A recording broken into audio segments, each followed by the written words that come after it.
اللهم صل على محمد وعلى آل محمد۔ السلام علیکم ورحمۃ اللہ وبرکاتہ۔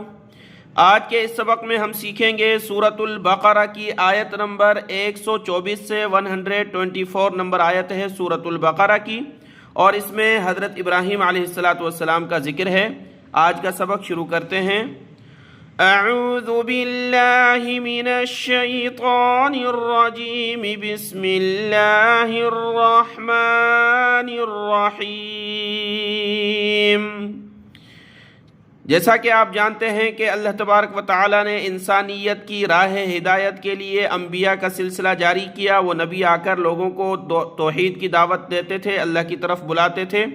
حضرت آدم علیہ السلام سے لے کر کے آخری نبی محمد الرسول اللہ صلی اللہ علیہ وسلم تک، جن میں ایک نبی حضرت ابراہیم علیہ السلام بھی ہیں، اور ان کا ایک بڑا رتبہ ہے کیونکہ ان کی اولاد سے بنی اسرائیل کے تمام انبیاء آئے ہیں۔ حضرت ابراہیم علیہ السلام کی اولاد میں بہت سارے نبی پیدا ہوئے ہیں۔ ہر نبی کا ایک اللہ کی طرف سے لقب تھا، جیسے کہ حضرت آدم علیہ السلام کا لقب تھا صفی اللہ، تو کلمہ تھا ان کا لا الہ الا اللہ آدم صفی اللہ۔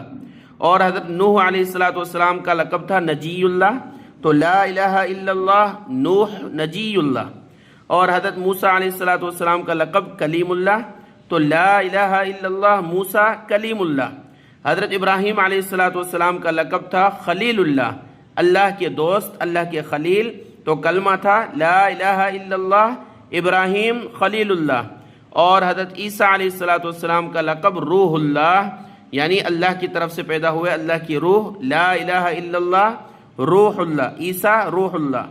اور آخری نبی محمد رسول اللہ صلی اللہ علیہ وسلم کا لقب آپ کو پتہ ہے لا الہ الا اللہ محمد الرسول اللہ صلی اللہ علیہ وسلم۔ حضرت ابراہیم علیہ السلام کو ابو الانبیاء، نبیوں کا باپ بھی کہا جاتا ہے، کیونکہ بہت سارے نبی ان کی جو ہے اولاد سے پیدا ہوئے ہیں۔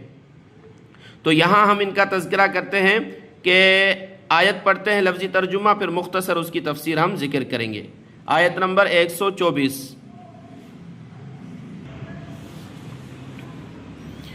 وَإِذِ ابْتَلَى إِبْرَاهِيمَ رَبُّهُ بِكَلِمَاتٍ فَأَتَمَّهُنَّ۔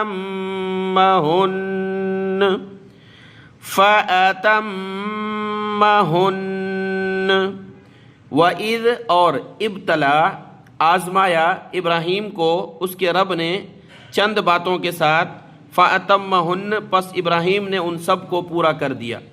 اللہ تبارک و تعالی نے اپنے خلیل کی بہت بڑی آزمائشیں کی، اور حضرت ابراہیم علیہ السلام ہر امتحان میں کامیاب رہے۔ اللہ نے ان کو بڑا رتبہ عطا فرمایا۔ ایک آزمائش آگ میں پھینکے جانے کی تھی، توحید کی وجہ سے اپنی برادری سے اور اپنی پوری قوم سے دشمنی اختیار کی، توحید اختیار کی، تو بدلے میں انہوں نے آگ میں پھینکا، تو اس وقت بھی کسی انسان سے، کسی سے مدد طلب نہیں کی، ایک اللہ پہ توکل کیا۔ تو آگے قرآن مجید میں اس کی تفصیل آئے گی کس طرح اللہ نے آگ میں مدد کی۔ تو اس امتحان میں پاس ہو گئے، پھر اس اپنے علاقے کو چھوڑنے کا حکم ہوا، ہجرت کرنے کا، تو ہجرت کر کے چلے گئے، اپنا وطن چھوڑا۔ اس کے بعد پھر اپنی گھر والی حضرت ہاجرہ اور اپنے چہیتے بیٹے حضرت اسماعیل علیہ السلام کو مکہ کی بیابان وادی میں چھوڑ کر آئے، جہاں ایک جو ہے پانی نہیں تھا، ایک گھر بھی نہیں تھا، ایک درخت بھی نہیں تھا، کچھ بھی نہیں تھا، اس بیابان میں چھوڑ کر آئے۔ اللہ کے حکم سے اس امتحان میں بھی کامیاب ہوئے۔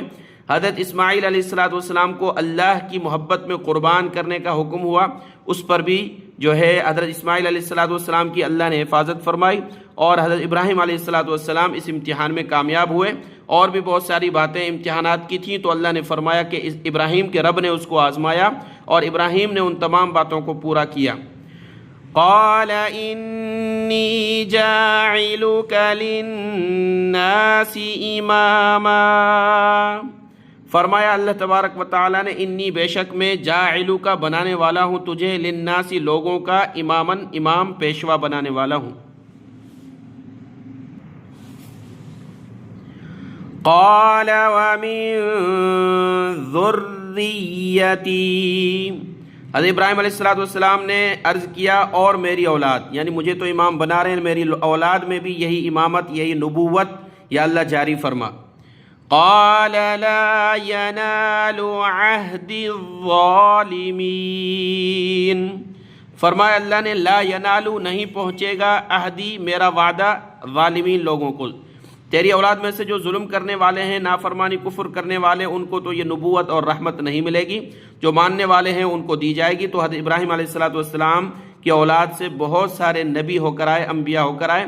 ایک روایت میں آتا ہے کہ اللہ کے رسول صلی اللہ علیہ وسلم نے فرمایا کہ میں اپنے باپ حضرت ابراہیم علیہ السلام کی دعا ہوں۔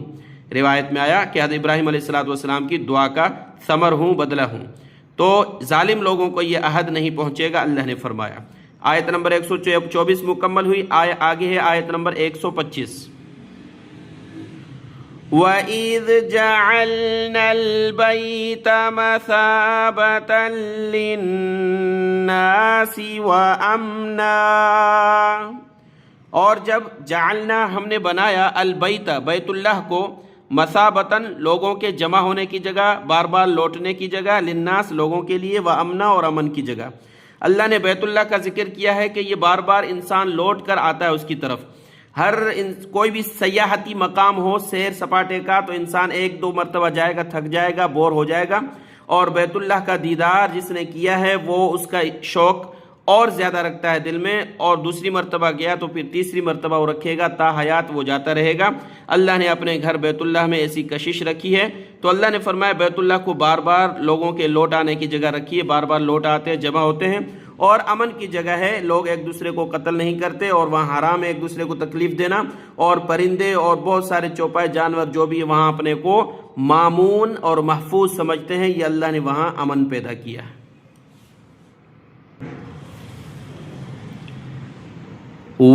وَاتَّخِذُوا مِن مَّقَامِ إِبْرَاهِيمَ مُصَلًّى، وَاتَّخِذُوا اور بناؤ تم، من مقام ابراہیم، ابراہیم کے کھڑے ہونے کی جگہ کو، مصلی نماز پڑھنے کی جگہ۔ مقام ابراہیم آپ نے دیکھا ہے کہ جس پر کھڑے ہو کر کے حضرت ابراہیم علیہ السلام نے بیت اللہ کی تعمیر کی، اور اس پتھر پر نشان پڑ گئے، وہ جگہ محفوظ ہے، نشانات تو لوگوں کے ہاتھ لگانے کی وجہ سے مٹ چکے ہیں کافی حد تک، تو وہ مقام ابراہیم ہے، اس کو نماز پڑھنے کی جگہ بناؤ۔ اس آیت سے وہ ہم پر 2 رکعتیں واجب ہوتی ہیں، جو انسان طواف کرتا ہے، عمرہ کرتا ہے تو اس کے لیے، حج کرتا ہے تو وہ وہاں طواف کے بعد 2 رکعت اس پر پڑھنا واجب ہوتا ہے مقام ابراہیم کے پاس۔ تو سنت طریقہ یہ ہے کہ اس طرح پڑھی جائے 2 رکعت طواف کے بعد کہ بیت اللہ کی طرف منہ کریں تو درمیان میں مقام ابراہیم ہو، ہم اس طرح نماز پڑھیں، بیت اللہ کی طرف رخ کریں، بیچ میں مقام ابراہیم ہو۔ لیکن یہ تب تھا جب رش نہیں تھا، آج کا فتویٰ یہ ہے کہ حرم میں جہاں بھی جگہ ملے انسان پڑھ سکتا ہے، یہ فضیلت اور یہ حکم اس سے ہٹ جائے گا، جو واجب ہے وہ اس سے ساقط ہو جائے گا، چونکہ رش اور بھیڑ کی وجہ سے جہاں بھی عمرہ طواف کے بعد 2 رکعت پڑھنے کا موقع ملے پڑھ سکتے ہیں۔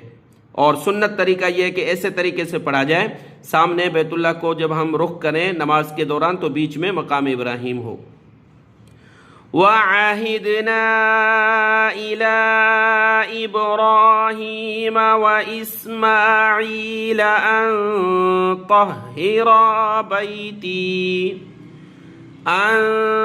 طَهِّرَا بَيْتِيَ لِلطَّائِفِينَ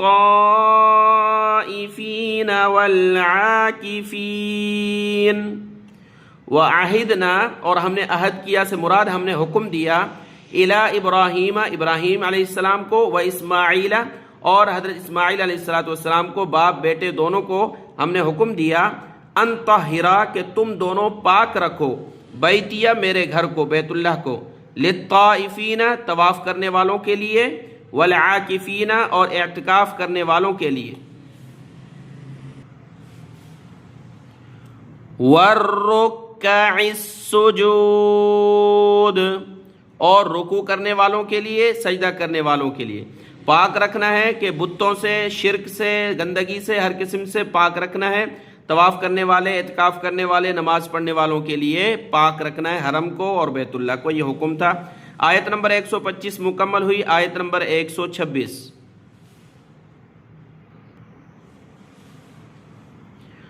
وَإِذْ قَالَ إِبْرَاهِيمُ رَبِّ اجْعَلْ هَذَا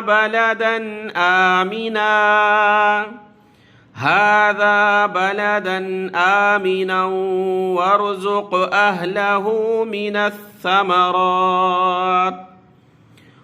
اور جب کہا ابراہیم علیہ السلام نے دعا کرتے ہوئے اللہ سے دعا کی، ربی اے میرے رب، اجعل بنا، ہذا یہ، بلدن شہر، آمینہ امن والا، یہ شہر مکہ جو ہے یا اللہ امن والا بنا، ورزق اور رزق دے، اہلہ مکہ کے رہنے والوں کو، من الثمراتی پھلوں سے، پھل اور جو یہ فروٹ ہیں ان سے جو ہے ان کو رزق دے۔ من آمن منہم باللہ والیوم الآخر، جو ایمان لائے ان میں سے اللہ پر اور آخرت کے دن پر۔ حضرت ابراہیم علیہ السلام نے دعا فرمائی مکہ کو امن والا بنانے کی، تو یہ قبول ہوئی۔ مکہ محترم جگہ ہے، امن والا ہے، اور وہاں کے رہنے والوں کو پھلوں سے روزی دینے کا، کس کے لیے؟ جو ایمان لائے اللہ پر اور آخرت کے دن پر۔ تو آپ دیکھتے ہیں کہ وہاں بیابان ہے، مکہ کے چاروں طرف پہاڑ ہیں، سخت، نہ پانی ہے نہ کوئی ایسے باغات ہیں، لیکن وہاں ہر قسم کی نعمتیں اور پھل اللہ کی طرف سے میسر ہیں۔ یہ حضرت ابراہیم علیہ السلام کی دعا ہے۔ تو حضرت ابراہیم علیہ السلام نے دعا کو خاص کیا ایمان والے کے ساتھ اور آخرت پر جو یقین رکھتا ہے اس کے لیے، تو اللہ نے جواباً فرمایا، قال ومن كفر فأمتعه قليلا ثم أضطره إلى عذاب النار وبئس المصير۔ فرمایا اللہ تبارک و تعالیٰ نے، ومن کفر، اور جو کافر ہوگا، کفر کرے گا، فأمتعه، پس اس کو فائدہ پہنچاؤں گا، قلیلا، تھوڑا سا، ثم، پھر، اضطرہ، اس کو کھینچوں گا، بے بس کر دوں گا، الی عذاب النار، جہنم کے عذاب کی طرف، آگ کے عذاب کی طرف، وبئس المصیر، اور وہ بری جگہ ہے لوٹنے کی۔ کہ ابراہیم علیہ السلام کی دعا کا جواب یہ ہوا کہ یہ پھل اور نعمتیں دونوں کو ملیں گی، آپ کے اولاد میں سے جو ماننے والے ہوں گے ان کو بھی، اور جو کافر ہوں گے ان کو بھی یہ نعمتیں دنیا کی پہنچیں گی، اور یہ دنیا کا فائدہ ان کو تھوڑا ملے گا، پھر آخرت میں ان کے لیے عذاب ہوگا۔ ایسا نہیں ہے کہ ایمان والوں کو یہ نعمتیں دی جائیں اور کافروں کو بالکل نہیں، دونوں کو اللہ نے فرمایا ملے گی، لیکن مومنوں پر انعام ہوگا، نعمت ہوگی، لیکن جو کافر ہوں گے وہ پھر بے بس ہوں گے جہنم کی طرف جانے کے لیے، ایمان کے نہ ہونے کی وجہ سے۔ آیت نمبر 126 مکمل ہوئی، آگے آیت نمبر 127۔ وَإِذْ يَرْفَعُ إِبْرَاهِيمُ الْقَوَاعِدَ مِنَ الْبَيْتِ وَإِسْمَاعِيلُ رَبَّنَا تَقَبَّلْ مِنَّا إِنَّكَ أَنْتَ السَّمِيعُ الْعَلِيمُ۔ اور جب اٹھا رہے تھے، بلند کر رہے تھے ابراہیم، حضرت ابراہیم علیہ السلام، القواعد، بنیادیں، دیواریں، من البیتی، بیت اللہ کی، و اسماعیل، اور ساتھ میں حضرت اسماعیل علیہ السلام، تو دعا کی، ربنا تقبل، اے ہمارے رب قبول فرما، منا، ہم سے یہ خدمت، یہ عبادت، انک انت السمیع العلیم، بے شک تو سننے والا، جاننے والا ہے۔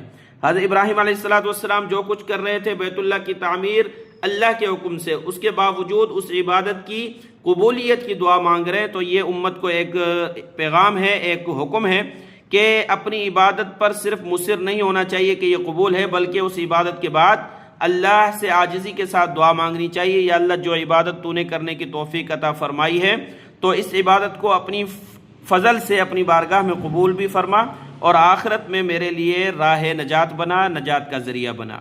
آیت نمبر 127 مکمل ہوئی، آگے ہے آیت نمبر 128۔ ربنا واجعلنا مسلمین لک ومن ذریتنا، اے ہمارے رب، ربنا واجعلنا، بنا ہمیں، مسلمین لک، مسلمین فرما بردار، لک اپنا، اسلام لانا کا معنی ہوتا ہے تسلیم کرنا، فرما برداری کرنا، تو فرما بردار بنا ہمیں اپنا، ومن ذریتنا، اور ہماری نسل میں سے، ہماری اولاد میں سے، امتا مسلمتا لک وارنا مناسکنا وتب علینا انک انت التواب الرحیم، اور ہماری اولاد میں سے امتن، ایک بڑی امت بنا، مسلمتا لک، فرما بردار تیری، یعنی میری اولاد میں سے بہت سارے لوگوں کو، بڑی جماعت کو اپنا فرما بردار بنا، وَأَرِنَا مَنَاسِكَنَا، اور سکھلا ہمیں ہماری عبادت کے طریقے، بیت اللہ کا طواف ہے اور اس طرح جو ارکان ہیں وہ کس طرح ہوں گے وہ ہمیں سکھلا، وَتُبْ عَلَيْنَا، اور متوجہ ہو ہم پر، یعنی توبہ قبول کر ہماری، ہم پر متوجہ ہو، اِنَّكَ أَنْتَ التَّوَّابُ الرَّحِيمُ، بے شک تو بڑا ہی توبہ قبول کرنے والا، رحم کرنے والا ہے۔ حضرت ابراہیم علیہ السلام نے جگہ جگہ اپنے لیے تو ساتھ میں اپنی اولاد کے لیے، اپنی ذریت کے لیے، تمام امت کے لیے دعائیں مانگی ہیں، تو اللہ تبارک و تعالیٰ نے ان کی اولاد میں انبیاء کا سلسلہ جاری کیا اور ایک بڑی جماعت کو ان کی دعا کی وجہ سے ہدایت ملی۔ آگے ہے آیت نمبر 129۔ چونکہ حضرت ابراہیم علیہ السلام اللہ کے پیغمبر تھے تو انہوں نے اپنے بعد پیغمبروں کی دعا مانگی کہ یا اللہ یہ جو مکے والے ہیں ان کے اندر بھی اللہ کے رسول آئیں، تو یہ جو آیت ہے اس میں جو دعا ہے، اسی وجہ سے حضرت نبی کریم صلی اللہ علیہ وسلم کا فرمان کہ میں اپنے باپ حضرت ابراہیم علیہ السلام کی دعا ہوں۔ ربنا وابعث فیہم رسولا منہم یتلو علیہم آیاتک وَيُعَلِّمُهُمُ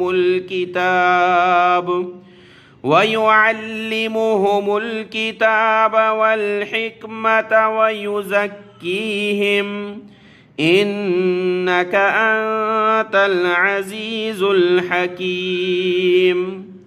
ربنا، اے ہمارے رب، وابعث، بھیج، فیہم، ان میں، یعنی جو مکہ ہیں، مکہ کے رہنے والے، ان میں، رسولاً، ایک رسول، منہم، انہی میں سے، ان میں سے مراد اولاد میں سے بھی ہو سکتا ہے کہ میری اولاد میں، یا مکہ کے رہنے والوں میں، منہم، انہی میں سے ایک رسول ہو جو انسان ہو، یعنی انہی میں سے، یتلو، تلاوت کرے، علیہم، ان پر، آیاتی کا، تیری آیات، یعنی جیسے کہ نبی کریم صلی اللہ علیہ وسلم قرآن پاک پڑھ کر سنایا، تلاوت کی، وَيُعَلِّمُهُمُ الْكِتَابَ، اور ان کو سکھلائے کتاب کے احکامات، شریعت، والحکمہ، اور حکمت، دانائی، وَيُزَكِّيهِمْ، اور پاک کرے ان کو گناہوں سے، اِنَّكَ أَنْتَ الْعَزِيزُ الْحَكِيمُ، بے شک تو زبردست ہے، حکمت والا ہے۔ تو اس میں جو دعائیں ہیں، ایک تو یہ کہ وہ پیغمبر آ کر آیتیں پڑھے، تو اللہ کے رسول صلی اللہ علیہ وسلم نے قرآن پاک کی تلاوت فرمائی ہے، اور قرآن پاک کی تلاوت کرنے کا حکم بھی ہے قرآن مجید میں، اتل ما اوحی، جو وحی ہے اس کی تلاوت کی جائے، اور اس کو سکھلایا بھی ہے۔ تمام مسلمانوں پر لازم ہے قرآن پاک کی تلاوت کرنے کے ساتھ ساتھ قرآن مجید کو سیکھیں، ترجمہ، اس کے مفہوم کو، کیا پیغام ہے ہمارے لیے، اور اس میں جو دانائی کی باتیں، حکمت کی، وہ سیکھیں، وَيُزَكِّيهِمْ، اور کس طرح پاک ہونا ہے گناہوں سے، وہ طریقے شریعت میں ہیں، کون کون سے اعمال ہیں جن سے انسان کا وجود گناہوں سے پاک ہوتا ہے۔ انسان نماز پڑھتا ہے تو اس کا جسم گناہوں سے پاک ہوتا ہے، انسان جب زکوٰۃ دیتا ہے تو اس کا مال پاک ہوتا ہے، تو اس لیے یہ دو حکم ہیں، اقیموا الصلاۃ وآتوا الزکاۃ۔ انک انت العزیز الحکیم، انک، بے شک تو، انت العزیز، تو عزیز ہے، غالب ہے، زبردست ہے، الحکیم، حکمت والا ہے۔ یہ رکوع مکمل ہوا، کل آخری رکوع ہے، ہو سکتا ہے کل کے سبق میں جو ہے یہ مکمل ہو جائے ہمارا پارہ نمبر 1۔ تو آیت نمبر 129 تک آج کا سبق ہے، اس کو دیکھ لیں، دعاؤں میں یاد۔ السلام علیکم ورحمۃ اللہ وبرکاتہ۔